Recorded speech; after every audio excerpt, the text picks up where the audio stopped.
नमस्कार दोस्तों, मेरा नाम चंदन पलवा और मैं आप सभी का स्वागत करता हूँ इस YouTube चैनल में। तो दोस्तों आज हम एक ऐसा टॉपिक करने जा रहे हैं जो हमारी पूरी कंट्री में सबसे ज़्यादा ट्रेंडिंग पे चल रहा है इस टाइम पे, और वो टॉपिक है न्यू एजुकेशनल पॉलिसी 2020। तो दोस्तों हम ये समझते हैं कि इसको हम न्यू एजुकेशनल पॉलिसी क्यों कह रहे हैं। दोस्तों 34 साल बाद जाके 34 इयर्स लेटर एक हमारी जो कंट्री की एजुकेशनल पॉलिसी है वो जाके रीफ्रेम हुई है। उसने अपना थोड़ा बहुत स्ट्रक्चर चेंज करा है। हमारी जो गवर्नमेंट है उन्होंने न्यू एजुकेशनल पॉलिसी लॉन्च करी है, इनिशिएट करी है, कुछ इम्प्रोवाइजेशंस लाए हैं और कुछ एडिशनल फीचर्स भी इसमें ऐड हुए। इस वीडियो में हम हर एक एस्पेक्ट को कवर करेंगे दोस्तों, हर एक एस्पेक्ट जो हमें न्यू एजुकेशनल पॉलिसी समझने में हमारी मदद करेगी। हम vision of new educational policy 2020 समझेंगे कि गवर्नमेंट ने ऐसा क्या विजन रखा है ये पॉलिसी को लॉन्च करते टाइम। हम इसके प्रिंसिपल सीखेंगे कि ऐसे कौन कौन से प्रिंसिपल्स है इस पॉलिसी के। हम इसके साथ हम न्यू फीचर्स भी समझेंगे दोस्तों कि ऐसे कौन से फीचर्स ऐड ऑन हुए हैं हमारे करिकुलम में, और हमारा कुछ करिकुलम चेंज हुआ है या नहीं। हम सारी चीज़ें कवर करेंगे दोस्तों। तो ये वीडियो शुरू से लेकर लास्ट तक देखना और नीचे दिए गए सब्सक्राइब बटन को प्रेस करना मत भूलिएगा।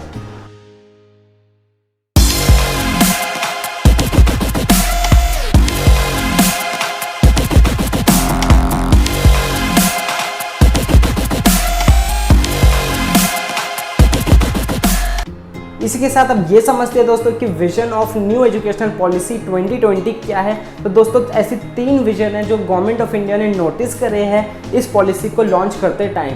तो दोस्तों सबसे पहला विजन ये है कि this educational system will provide high quality education to all. Second value ये है कि this educational system will develop a deep sense of respect towards the fundamental rights, duties, constitutional values and bonding with one's country. And third value हमारी ये है कि ये educational system बच्चों के अंदर एक ऐसे वैल्यूज़ और एक ऐसे स्किल्स डेवलप कर देगी जो उनको कमिटमेंट करने में हेल्प करेंगे towards human rights, towards sustainable development and overall world development. तो दोस्तों इसी के साथ आगे बढ़ते अब ये समझते हैं कि principles of new education policy क्या है। तो दोस्तों सबसे पहला प्रिंसिपल ये है कि it respects for the diversity and local context. Second, it emphasise conceptual understanding. Third, equity and inclusion. Fourth, it develops unique capabilities. Fifth, community participation. ये एजुकेशन सिस्टम एनकरेज करेगा स्टूडेंट्स को पार्टिसिपेट करने के लिए। Six, ये students के अंदर creative thinking और क्रिटिकल थिंकिंग को एनहांस करेगा दोस्तों। Seventh, use of technology. And eight, continuous reviews. इसी के साथ अब आगे बढ़ते अब ये समझते हैं कि न्यू एजुकेशन पॉलिसी में हमारा जो करिकुलम है वो चेंज हुआ है या नहीं। तो दोस्तों मैं आप सभी को बता देता हूँ कि जो हमारा पुराना स्ट्रक्चर था, एकेडमिक स्ट्रक्चर, वो 10+2 के बेसिस पे था। 10+2 यानी 10 जो होती थी आपकी क्लास 1 से लेकर क्लास 10 तक होती थी, और जो +2 था वो आपकी 12th क्लास होती थी। तो दोस्तों अब जो न्यू एजुकेशन पॉलिसी है वो ये कमिट करती है कि जो अब 10+2 का रूल था वो डिमोलिश हो चुका है, जो कि अब चेंज हो गया दोस्तों। आपका जो एकेडमिक स्ट्रक्चर है वो मैं आपको बता देता हूँ, वो है 5+3+3+4 में जो 5 है वो हमारा फाउंडेशनल स्ट्रक्चर होगा दोस्तों, जिसमें से 3+2 की डिवीज़न है। अब जो ये 3 है वो जो अर्ली चिल्ड्रेन है यानी जो 3 से 6 साल के बीच के बच्चे हैं वो उन कैटेगरी में लाए करेंगे, और जो 2 है दोस्तों वो क्लास 1 और क्लास 2 के लिए है, जो बच्चे 6 से 8 साल की उम्र के हैं।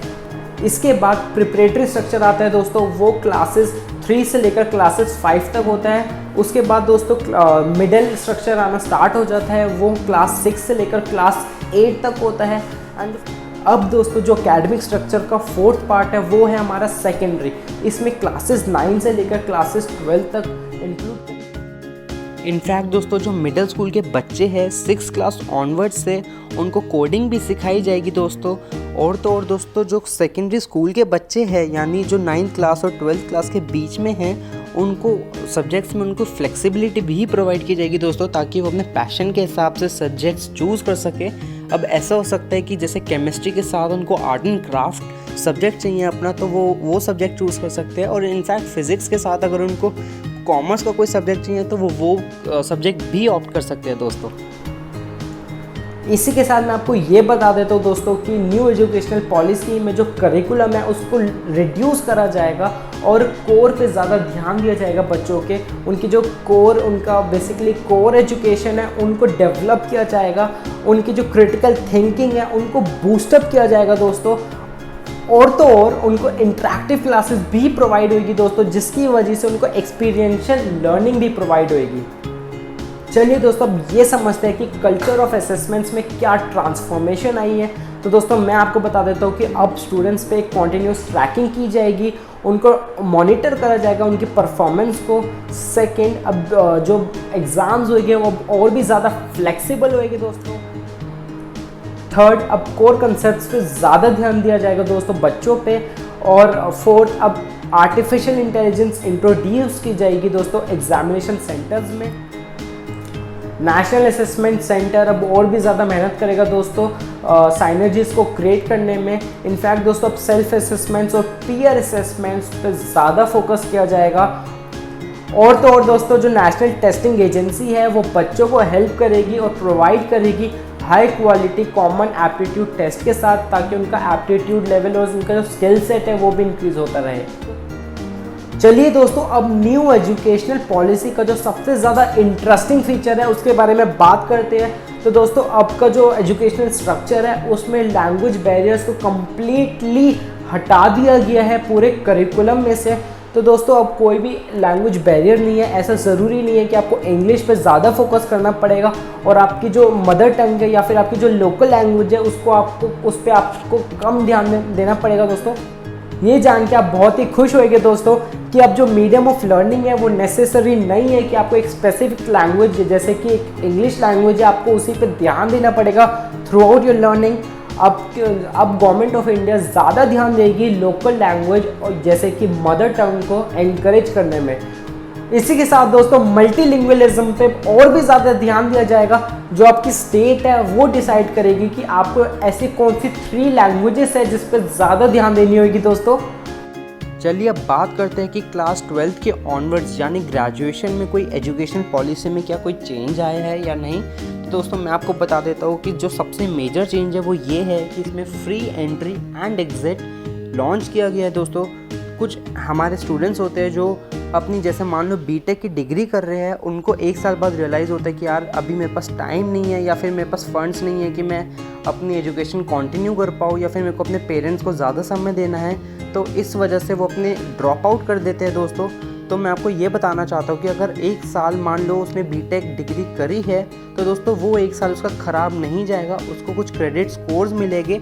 उन क्रेडिट स्कोर्स को लेकर अगर वो बाद में ज्वाइन करना चाहता है, मान लो 2 साल बाद ज्वाइन करना चाहता है, वो क्रेडिट स्कोर्स उसको हेल्प करेगी दोस्तों एडमिशन लेने में। और तो और दोस्तों इससे भी कमाल की बात ये है कि अगर मान लो कोई बीटेक की डिग्री कर रहा है और उसने 1 साल बाद ड्रॉप आउट कर लिया है तो उसको सर्टिफिकेट मिलेगा दोस्तों। और अगर उसने 2 साल बाद जाके ड्रॉप आउट किया है तो उसको डिप्लोमा की डिग्री मिलेगी दोस्तों। और अगर उसने 3 साल बाद जाके ड्रॉप आउट करा है दोस्तों तो उसको एक बैचलर डिग्री मिलेगी। और अगर उसने पूरा कोर्स करा है, पूरी ग्रेजुएशन की 4 साल दी है और उसको कंप्लीट करा है तो दोस्तों उसको बैचलर रिसर्च डिग्री मिलेगी। चलिए दोस्तों अब कुछ फीचर्स और हाइलाइट्स के बारे में बात करते हैं। तो दोस्तों अगर हम स्कूल की बात करें, स्कूलिंग लेवल की बात करते हैं, तो जो ECCE है वो जैसे early child care and education वो सभी के लिए अप्लाई करी जाएगी बाय 2030।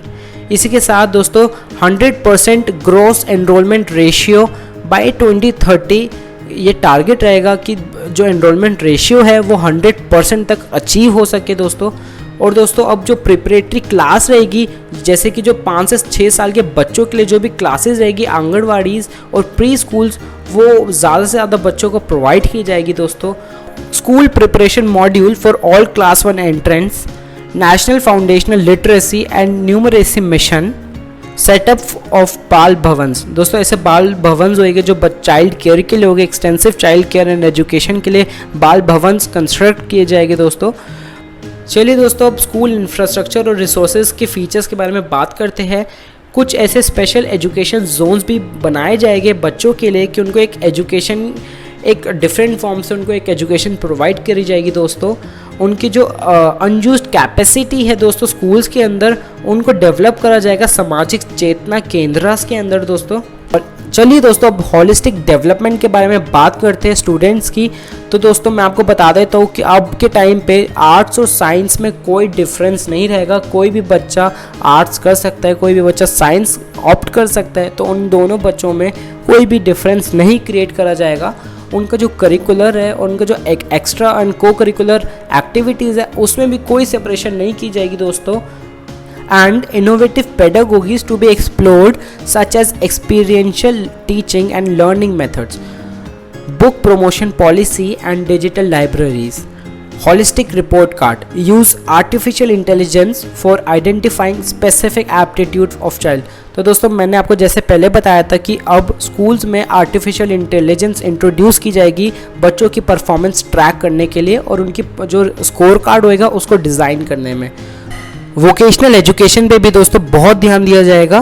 कुछ ऐसे नो बैक डेज होएंगे जिसमें एक ऐसी इंटर्नशिप बच्चों को प्रोवाइड की जाएगी जिसमें उनको जो लोकल क्राफ्टमैन्स होएंगे जैसे कि कारपेंटर हो गया या फिर पेंटर हो गया या फिर पोट्री मेकर हो गया दोस्तों, उनके साथ उनको क्लासेस दी जाएगी कि ये क्राफ्ट कैसे कर सकते हैं और ये कैसे मतलब इस हिसाब से दोस्तों बच्चों की जो है क्रिएटिविटी एनहांस होएगी। इसी के साथ दोस्तों मैं आप सभी से इजाजत लेता हूं और आज का सेशन एंड करता हूं। और भी ज़्यादा इन्फॉर्मेटिव वीडियोस देखने के लिए मुझे नीचे दिए गए सब्सक्राइब बटन को प्रेस करना मत भूलिएगा दोस्तों। और इसी तरह से मुझे अपना प्यार और सपोर्ट देते रहिए। जय हिंद, जय भारत।